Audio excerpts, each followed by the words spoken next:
My mother is Joseph. My brother. एक छोटे से गांव में एक शख्स रहता है जो अपनी छोटी सी बेटी निविता के साथ एक सादा और शांत जिंदगी जी रहा है। सब उसे जोसेफ कुरुविला के नाम से जानते हैं। उसके चेहरे पर सुकून है, लेकिन आंखों में छिपा है दर्द का सागर। कोई नहीं जानता कि ये आदमी असल में कौन है। गांव के लोग उसे एक नेक इंसान मानते हैं जो सबकी मदद करता है। एक दिन स्कूल से लौटते वक्त निविता अपने पिता से पूछती है, पापा, आप हमेशा इतने चुप क्यों रहते हो? जोसेफ मुस्कुराकर जवाब देता है, कभी कभी खामोशी ही सबसे बड़ी कहानी होती है बेटा। धीरे धीरे पता चलता है कि जोसेफ दरअसल चेन्नई पुलिस का सबसे ईमानदार और खतरनाक ऑफिसर विजय कुमार हुआ करता था। वह अपराधियों के लिए डर का नाम था। लेकिन जब सिस्टम ने उसके खिलाफ साजिश रची, तब सब कुछ बदल गया। उसकी बीवी मीना, जो एक स्कूल टीचर थी, को कुछ गुंडों ने मार दिया था। वो गुंडे एक बड़े पॉलिटिशियन के आदमी थे। मीना का गुनाह सिर्फ इतना था कि उसने एक बच्चे के साथ हो रहे अत्याचार को रोका था। मीना की मौत के बाद विजय का दिल टूट गया। पुलिस डिपार्टमेंट भी भ्रष्ट था, किसी ने मदद नहीं की। विजय ने सब कुछ छोड़ दिया और अपनी बेटी को लेकर शहर से गायब हो गया। अपनी पहचान बदलकर वो जोसेफ बन गया, लेकिन अतीत के जख्म उसके साथ जिंदा रहे। कई साल बाद गांव में एक नया शिक्षक आता है, एनी। वो निविता की स्कूल टीचर है और जोसेफ को बहुत सम्मान देती है। धीरे धीरे उसे महसूस होता है कि जोसेफ कोई आम आदमी नहीं है। एक दिन स्कूल जाते वक्त कुछ गुंडे निविता को उठाने की कोशिश करते हैं।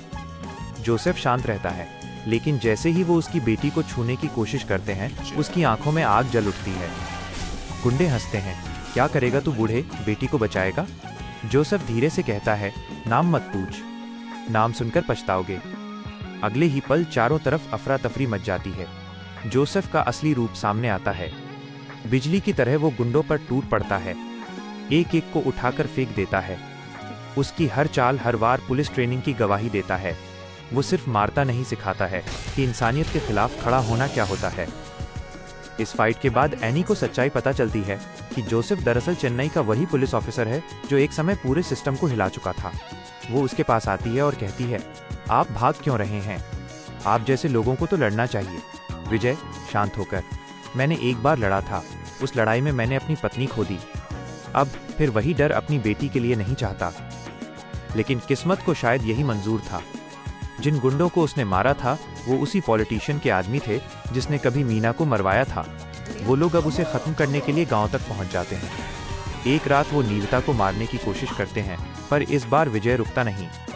उसके अंदर का शेर फिर जाग जाता है। बारिश हो रही होती है, अंधेरी रात में गाड़ियां रुकती हैं, दर्जनों हथियारबंद आदमी उतरते हैं।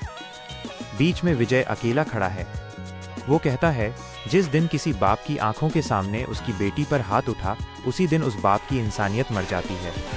इसके बाद शुरू होती है एक जबरदस्त फाइट। घूंसे, गोलीबारी, बारिश, चिल्लाहट, हर फ्रेम में गुस्सा और बदला झलकता है। एक एक करके सारे दुश्मन गिरते हैं।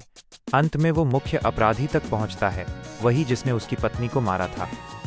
विजय उसका कॉलर पकड़कर कहता है, मेरी बीवी का खून याद है?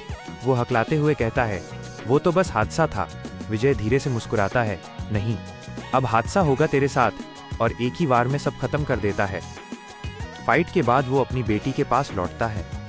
निविता डरकर कहती है, पापा, आप फिर पुलिस बन गए? वो झुककर उसे गले लगाता है, नहीं बेटा, मैं सिर्फ एक पिता हूँ जो अपनी बेटी की दुनिया को सुरक्षित रखना चाहता है।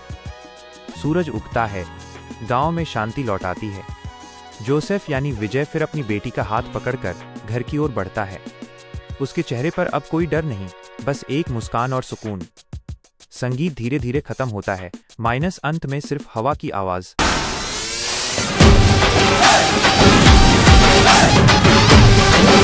தப்பு பண்ணவங்க யாரா இருந்தாலும் டீச்சர் அடிக்கலாம்.